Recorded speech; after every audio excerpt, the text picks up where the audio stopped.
pagājuši 10 gadi, kopš Latvija de jure kļuva par NATO dalībvalsti. No tiem komentāriem, ko es dzirdu, es domāju, ka tie ir neobjektīvi, tendenciozi un neatspoguļo faktisko lietu stāvokli. Protams, nav apšaubāms, ka Latvija kļuva par pirms 10 gadiem par NATO dalībvalsti. Nav apšaubāms, ka Latvija piedalīsies virknē militāru operāciju, tā skaitā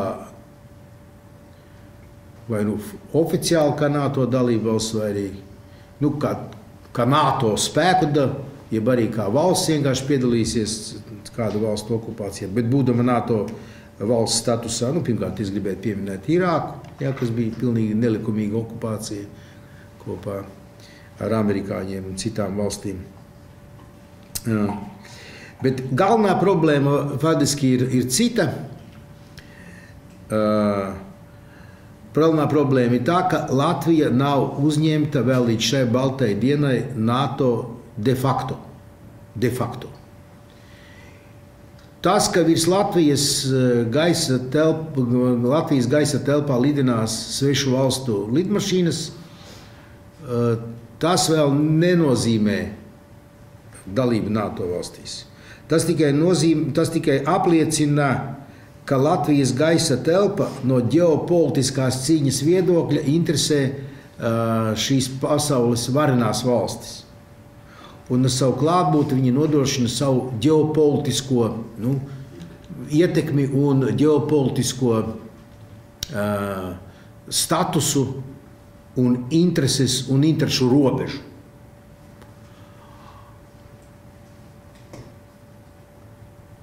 Bet Latvija nav integrēta NATO, jo pirmkārt nav integrēta galvenais, kas ir NATO.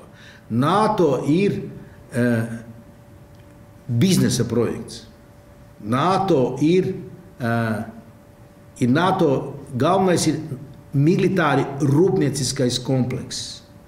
Un Latvija nav integrēta NATO militāri rūpnieciskā kompleksā, lai arī pagājuši 10 gadi, un vissliktākais, kad nav pat nekādu plānu, programmu un perspektīvas, ka Latvijas tautsaimniecība, Latvijas izglītība, Latvijas zinātne tiks integrēta NATO militāri rūpnieciskajā kompleksā.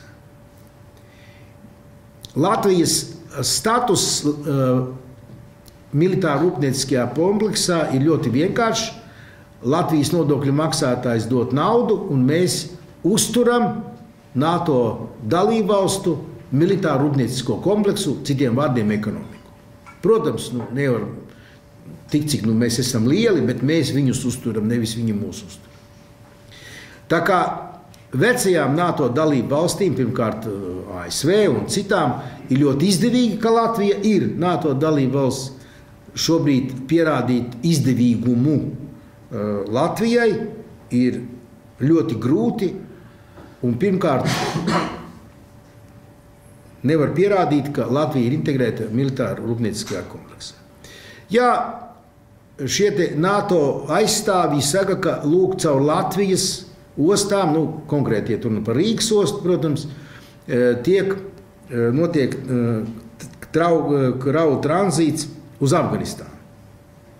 Es te gribu pasvītrot, ka pa Latvijas teritoriju šis tranzīts ir mazliet pāri pa 300 km par dalību valsti. Bet pa NATO nedalību valsti, jo domāju, pa to nav šaubu, ka Krievija nav NATO dalību valsts, pa to šis attāls, pa kuru tiek vestas kravas, līdz ar to pelna visvairāk Krievija, kas ir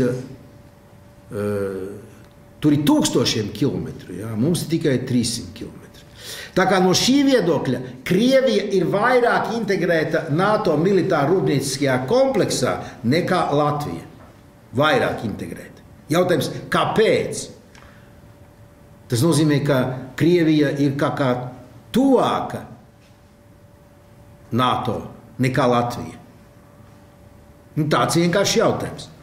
Atgādināšu, tad, kad Latvija bija Varšavas pakta dalībvalsts, PSRS sastāvā, protams, Tad,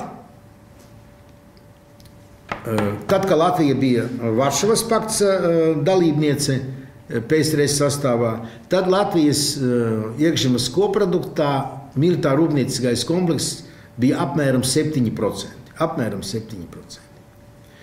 Mēs zinām tādas lielas ražotnes kā Alfa, Komutātors, tās bija militārrūpnieciskā kompleksa, bet arī faktiski visas lielās rūpnīcas vairāk vai mazāk bija iesaistīts Varšavas pakta militārrūpnieciskajā kompleksā. Tāpēc es aicinātu mūsu valsts vadītājus panākt, ka NATO izstrādā speciālu plānu Latvijas tautsaimniecības integrācijai NATO militārrūpnieciskajā kompleksā, tuvākajiem 5 gadiem, piešķirtam nepieciešamo finansējumu, kā rezultātā attīstās militārrūpniecisko komplektu, militāro produkciju ražojoša rūpniecība, atbilstoša tai izglītība un atbilstoša tai zinātnē, lai Latvija arī izstrādātu produktus, kas nepieciešami militārrūpnieciskajam kompleksam.